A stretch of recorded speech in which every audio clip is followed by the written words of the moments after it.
In this video, I'm going to be showing you a very quick natural hair growth DIY that is going to help to transform your hair in a very short period of time. And to make this, everything you need are all natural ingredients, so you have nothing to be afraid of. This DIY is going to help you to thicken your hair. It's going to help you to strengthen your hair.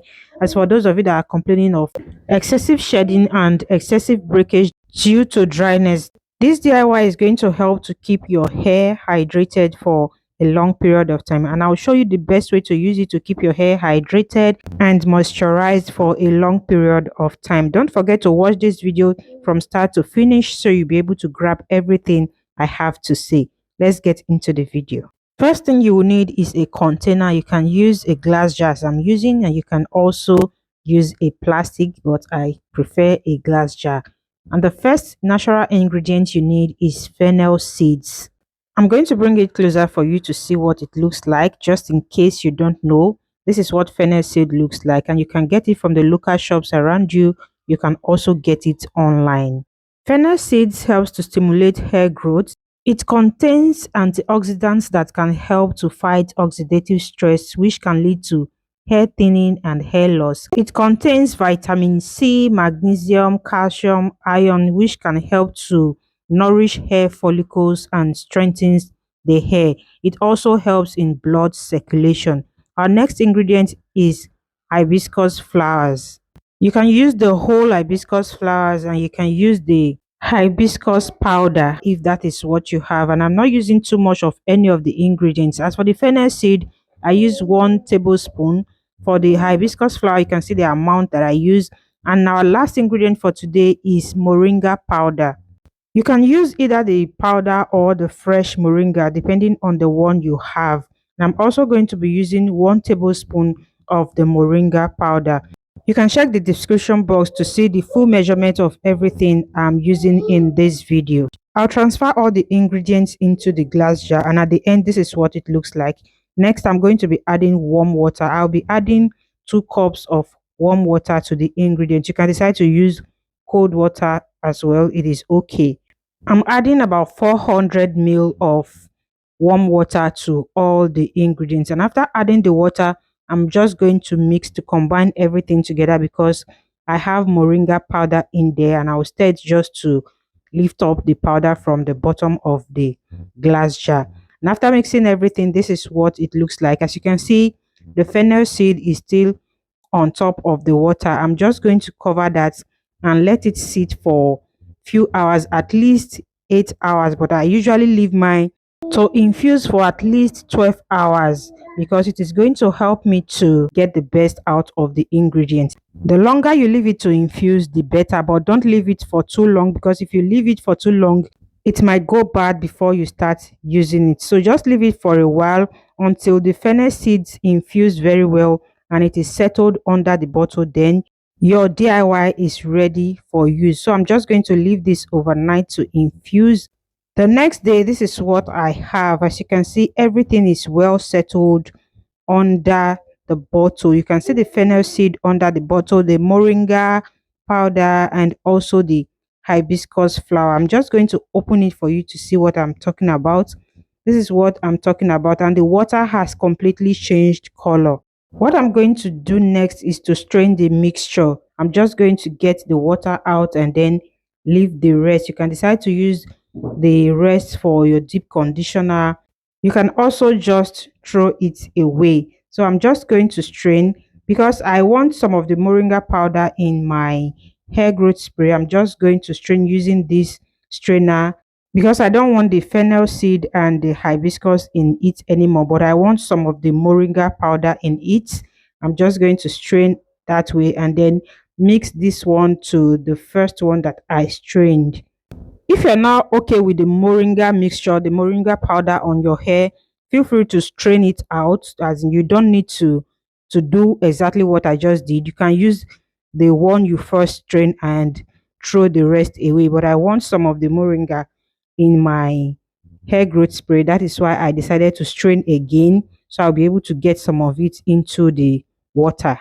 What I'll do next is to transfer the one I want to use into my spray bottle, and then I'm going to leave the rest in the other glass jar. I will keep that in the freezer until I'm ready to use it. After making it this way, you can decide to add your essential oil if you want. But as for me, I don't want to add any essential oil in this case, so I'm just going to use it that way. I'm going to be preserving this in the freezer until I'm ready to use it. And as for this one in the spray bottle, if I can't finish it within 3 days, I'm going to also transfer it into the one in the glass jar and keep everything in the freezer to preserve it for a longer period of time. You can keep this in the fridge for up to 7 days, but if it is more than 7 days, please throw it away because it would have gone bad by then. Don't leave it for too long in the fridge, but in the freezer, you can keep it for as long as you want. What I do before using this is to shake it very well so I'll be able to mix the moringa with the water. If not, the moringa is just going to settle under the bottle and I'm not going to get the best out of it, and it might end up blocking the spray bottle as well. So I always shake it very well before I go ahead and use it on my hair. I use this hair growth DIYs in two different ways. I use it either as a leave-in or as a final rinse. As a leave-in, I mean I use it to hydrate my hair before I moisturize my hair. And as a final rinse, I use it after washing my hair with shampoo, deep conditioning my hair. Then I use it to finally rinse my hair. And after pouring that on my hair, I massage my scalp very well and then leave my hair to air dry before I moisturize my hair. When I say air dry, I don't mean my hair is going to be totally dried before I moisturize, but it's going to be a little bit damp before I go ahead and start moisturizing. But in this video, I'm going to be showing you how I use it to hydrate my hair and moisturize my hair. Keep on washing. Firstly, what I do is to session my hair. I work in small sessions and I'm going to spray this from my scalp to the tips of my hair. After spraying it on my scalp and the tips of my hair, I spend my time to massage my scalp and then walk the DIY through to the length of my hair to the tips of my hair. I walk it through very well. Then I'll go in with a leave-in conditioner. In this video, I'll be using this African Pride Olive Miracle Anti-Breakage Leave-In Conditioner. I'll also apply that on my hair right from the roots to the tips of my hair. I'm not applying it on my scalp. I don't apply leave-in conditioner on my scalp. I'll massage it in very well and then next I'll go in with my shebe grease. I'm just going to scoop out the amount that I can use for that session and then apply it the same way I applied the leave-in conditioner. I apply it from the roots of my hair to the tips of my hair, and I make sure I apply this strategically to walk it through to every part of my hair, and I focus on the tips of my hair as well. This time I apply more of the grease on the tips of my hair because it helps me to prevent them from excessive dryness and breakage. So I'm just going to apply more of that on the tips of my hair and then still walk it through to the roots of my hair.